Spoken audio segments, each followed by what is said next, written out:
Para completar, Palmeiras tem o ingresso mais caro do futebol brasileiro, as últimas do mercado e muito mais. Fala aí pessoal, eu sou Jorge Nicola, bem-vindos a mais um vídeo do canal, sempre bom ter vocês por aqui, sem perder tempo, só pedir para deixar like, se inscrever no canal e ativar as notificações. Preciso falar agora sobre o Palmeiras. Você sabia que o Verdão tem o ingresso mais caro do futebol brasileiro? E essa não é uma prática atual, isso acontece já há algum tempo, mas resolvi pegar os números das 4 primeiras rodadas do Campeonato Brasileiro. O Palmeiras foi mandante em 2 delas e tem um ticket médio de R$80, bem distante do segundo lugar, que é do Vasco, com R$69, com o preço médio do seu ingresso. Terceira posição para o Corinthians, com R$68.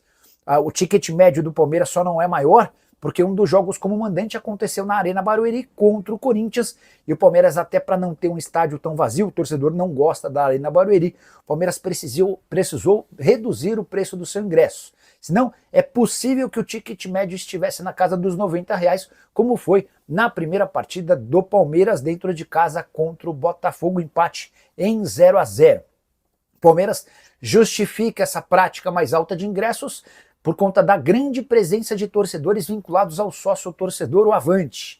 Dessa maneira, para que permita-se que apenas torcedores e sócios-torcedores tenham acesso, criou-se essa política de preços bastante cara.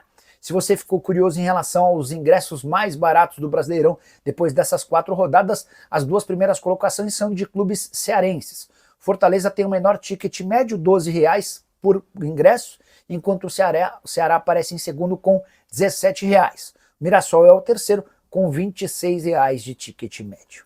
Entre outras notícias, contei pela manhã aqui no YouTube sobre Juninho Capixaba, lateral esquerdo de 27 anos de idade, que já havia recebido proposta no começo do ano do Cruzeiro e do Palmeiras.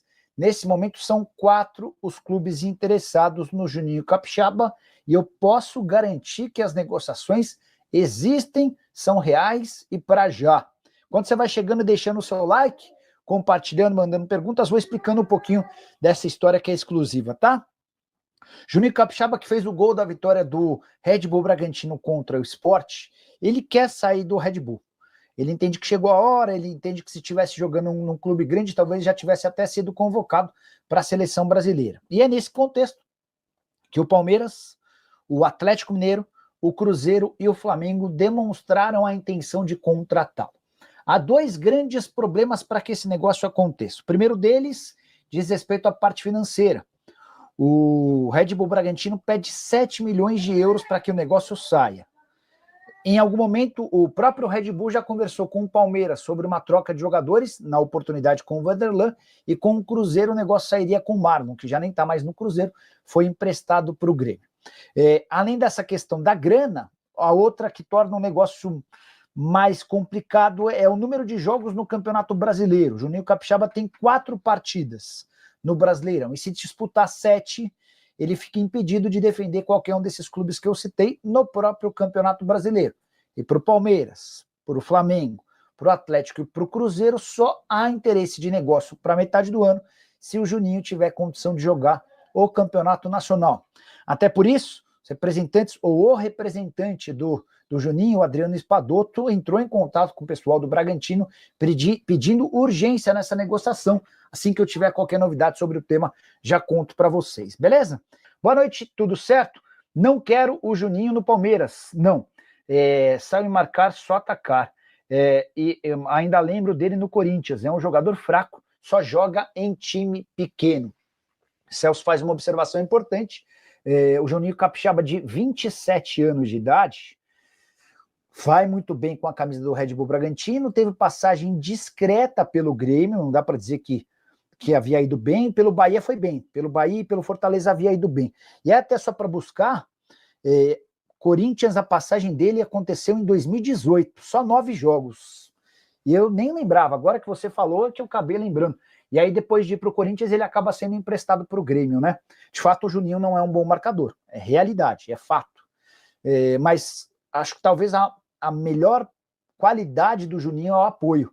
E o fato dele ser polivalente, dá para você usá-lo como lateral esquerdo e também como meio campista, um meio atacante. Mas aí, Celso, vou até pegar carona na sua declaração para dizer que se eu fosse torcedor do Galo e do Palmeiras, eu ficaria preocupado. porque hoje o Palmeiras tem Piquerez e Vanderlan. O Piquerez, se não for o melhor, tá entre. Eu acho que é o melhor lateral esquerdo do futebol no Brasil, mas é muito bom. Eu acho que ele é melhor que o Arana, eu acho que ele é melhor que o Bernabé, um baita lateral. E se você tem ainda o Vanderlan e pensa na contratação do Juninho Capixaba, é porque você cogita perder o Piquerez na metade do ano. O mesmo raciocínio vale para o Galo. Se o Galo tem hoje o Guilherme Arana e eventualmente o Rubens, que pode substituí-lo na esquerda, embora o Rubens esteja sendo utilizado também em outras posições, é sinal de que a diretoria em algum momento cogita perder o Arana na metade do ano, tá? Então eu ficaria com essa pulguinha atrás da orelha. Nicola, na sua opinião, quais dos paulistas precisam contratar mais jogadores na janela da metade do ano? O elenco do Palmeiras, para mim, é o melhor dos elencos dos times paulistas. É muito bom. Talvez, inclusive, eu tenho a impressão de que esse elenco atual do Palmeiras é o melhor que o Abel já teve desde que ele chegou, por mais que os resultados ainda não tenham aparecido. O São Paulo tem lacunas, tem um bom time titular, mas tem lacunas no elenco. O Corinthians tem um bom time titular, mas também tem problemas no elenco. O Santos ainda não tem nenhum time titular, tá? O Vanderlan é do mesmo nível do Juninho, mesmo futebol. Se eu sou o Palmeiras, subo o Gilberto da base para a direita e traria o Lucas Esteves de volta. O Lucas fez bom campeonato pelo Vitória e foi comprado pelo Grêmio, tá? O Lucas Esteves nem tem mais vínculo com o Palmeiras, né? Os direitos federativos dele hoje são do Grêmio que o comprou do Vitória, tá? Mas o Lucas Esteves até na temporada passada fez muito bom campeonato mesmo. Confesso que não conheço o Gilberto da base, e o Vanderlan eu me decepcionei. Eu achei que o Vanderlan vinha para assumir a condição. Quando o Piquerez se machuca no ano passado, eu falei, agora o Vanderlan vai explodir, né? O cara é super badalado pelo mercado europeu, várias propostas, mas a verdade é que ele não conseguiu nem sequer virar titular. O Caio Paulista acabou ganhando a posição dele no ano passado, o que mostra que o Vanderlan não estava pronto. Bora falar agora sobre a próxima grande venda do Palmeiras. O Verdão tem se especializado em transferências gigantes para o futebol europeu. Já foram mais de 2 bilhões de faturamento apenas com atletas formados na base e negociados nos últimos 10 anos com o exterior. Queria te contar que Eric Belé, 18 anos de idade, atacante de lado de campo, embora possa atuar também como centroavante, tem pintado como o próximo grande candidato a uma transferência internacional. Ele completou 18 anos agora, no mês de janeiro. Ainda assim já faz sucesso pelo time sub-20 do Palmeiras, temporada atual de 16 jogos, 7 gols e 3 assistências. Importante lembrar que tem sido monitorado por clubes europeus, embora ainda não exista proposta. O Palmeiras também não tem nenhuma pressa em negociá-lo. A ideia é que o Belé possa ser promovido ao time principal primeiro, figure por lá para que depois seja negociado em cifras ou condições parecidas às de Luiz Guilherme, Estevão e também Endrick. Vitor Reis também pode ser incluído nessa conta de grandes transferências. Como observação importante sobre o Belé, jogador que chegou aos 10 anos de idade ao Verdão e que completou no ano passado 100 partidas por todas as categorias de base alviverde, enorme história dentro do clube, contrato até abril de 2027, o Palmeiras tem 95% de seus direitos econômicos. Bora de informação exclusiva, Juninho Capixaba, lateral e meio campista do Red Bull Bragantino, segue na mira de 4 times brasileiros. E a ideia de Palmeiras, Flamengo, Atlético Mineiro e Cruzeiro é contratá-lo para metade do ano, embora exista uma grande dificuldade o fato de o Juninho já ter disputado 4 partidas do Campeonato Brasileiro. Se ele entrar em campo mais 3 vezes, estará impedido de defender outro clube no Campeonato Nacional dessa temporada.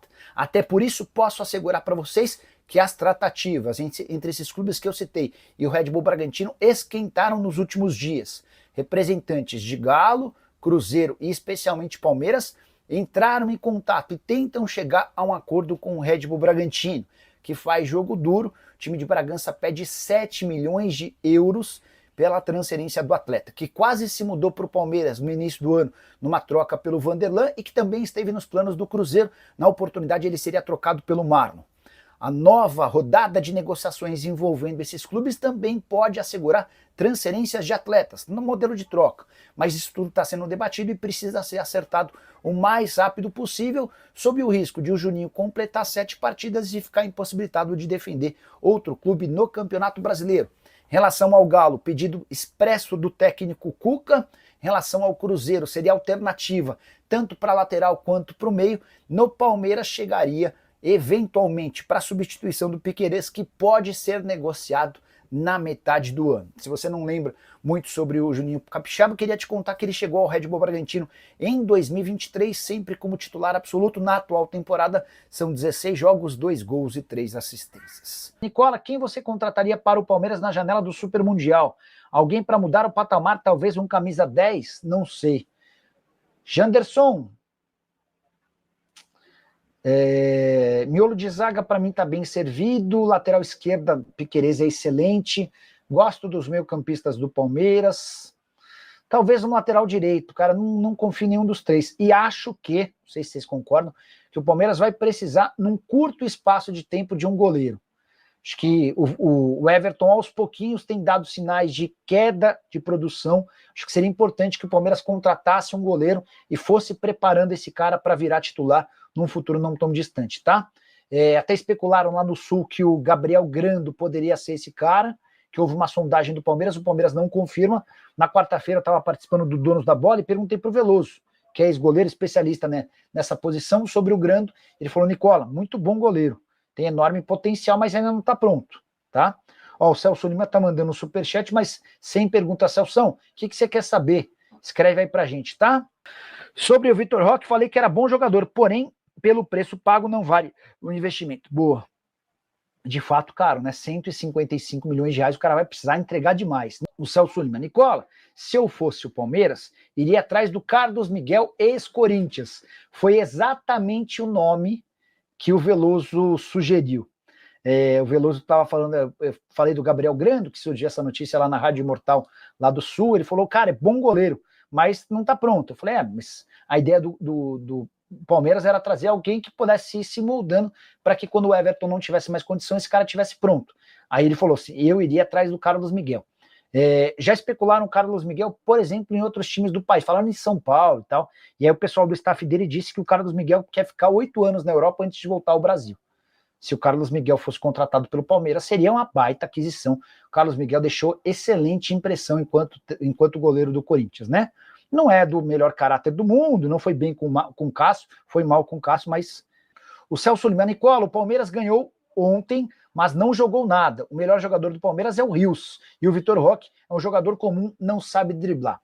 Celso, eu concordo muito quando você fala do Richard Rios. Está jogando uma bola redonda. No jogo em que ele foi muito vaiado pelo torcedor do Palmeiras, no Allianz, por ter feito o gol e mandado a torcida calar a boca, ele jogou demais. Ele é muito bom jogador. E mostra isso sempre na seleção colombiana também, né? Família, ficamos aqui com o nosso giro de notícias do Palmeiras, informações exclusivas e atualizadas para você ficar por dentro de tudo, não perder nada. Chega deixando seu like, se inscreva nesse canal, ativa aí também o sininho de notificação, porque sabemos que é super importante a sua participação, né, amiguinhos?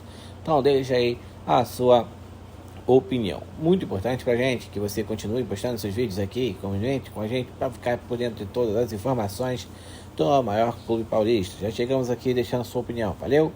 Um grande abraço no seu coraçãozinho, chega pra mais, até o próximo vídeo, vamos pra cima, vamos que vamos.